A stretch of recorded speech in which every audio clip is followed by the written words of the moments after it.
नमस्कार दोस्तों, मेरा नाम है लोकेश कुमार और सूर्यवंशी कॉम्पिटिटिव क्लासेस में आपका स्वागत है।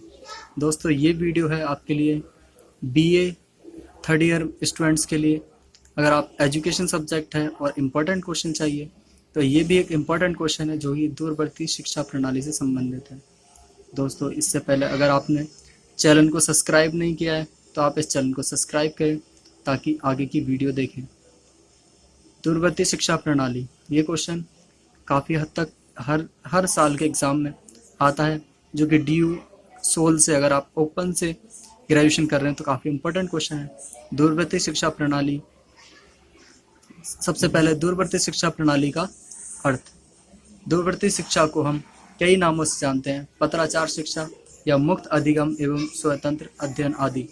इस प्रकार की शिक्षा में छात्रों को पूर्ण रूप से स्वतंत्रता प्राप्त है। यह शिक्षा उन बच्चों को दी जाती है जो के लिए काफ़ी उपयोगी है, जो रेगुलर शिक्षा में भाग नहीं ले सकते।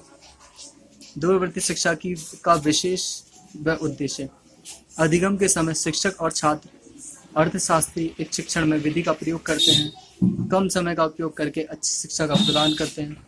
छात्रों को तकनीकी माध्यम का ज्ञान दिया जाता है। छात्रों को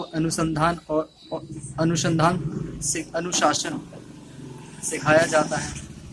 उद्देश्य: जो छात्र कक्षा में फेल या किसी अन्य कारण की वजह से पढ़ाई न कर पाए उनको शिक्षा का दूसरा अवसर प्रदान करना।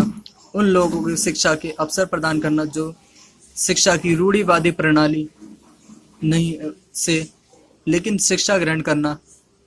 और तीसरा है शिक्षा के स्तर को सुधारना और देश की आवश्यकताओं के अनुसार शिक्षा ग्रहण करना। चौथा है हमारे संविधान को बढ़ावा देना, जिसमें सभी को शिक्षा का अधिकार व अवसर प्राप्त है। दूरवर्ती शिक्षा का पाठ्यक्रम। दूरवर्ती शिक्षा का पाठ्यक्रम: दूरवर्ती शिक्षा का इतिहास, दूरवर्ती शिक्षा के सिद्धांत, दूरवर्ती शिक्षा के माध्यमों का उपयोग, दूरवर्ती शिक्षा में अनुशासन प्रणाली, दूरवर्ती शिक्षा में अध्यापक शिक्षा, दूरवर्ती शिक्षा की अर्थव्यवस्था, दूरवर्ती शिक्षा में परीक्षण, मुक्त शिक्षा तथा मुक्त विश्वविद्यालय इत्यादि। दूरवर्ती शिक्षा एक स्वतंत्र अनुसंधान है जिसमें कोई भी छात्र अपने जीवन में वो उपलब्धि हासिल कर सकता है जो पहले वह किसी न किसी वजह से शिक्षा पाने में वंचित रह गया हो या उन्हें पाने में असमर्थ था।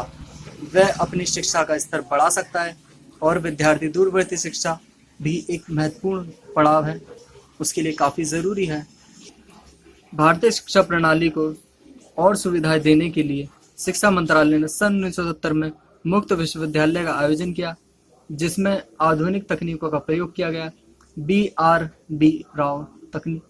BRB राव इसके अध्यक्ष थे तथा पंडित जवाहरलाल नेहरू विश्वविद्यालय के कुलपति थे। इस अवस्था से उच्च शिक्षा के इस स्तर में विद्यार्थियों की संख्या बड़ी तेजी से बढ़ी और इंदिरा गांधी राष्ट्रीय मुक्त विश्वविद्यालय की स्थापना 20 सितंबर 1985 को हुई, जिसको आप इग्नू नाम से भी जानते हैं। इंदिरा गांधी राष्ट्रीय मुक्त विश्वविद्यालय के उद्देश्य क्या हैं? जनसंख्या के एक बड़े हिस्से को उच्च व्यावसायिक शिक्षा एवं तकनीक शिक्षा उपलब्ध कराना, सभी पाठ्यक्रम को व्यक्तियों व संस्थाओं को देश के विकास में भागीदार बनाना, प्रौढ़ शिक्षा तथा शिक्षा के विकास को जारी रखना, अन्य ज्ञान के हर क्षेत्र में स्नातक और अध्ययन तथा खोज के अवसर उपलब्ध कराना, ग्रामीण व शहरी दोनों प्रकार की जनसंख्या को बराबर अवसर प्राप्त कराना। इग्नू विश्वविद्यालय ने कुछ विशेष स्कूल खोले जो कि इस प्रकार हैं।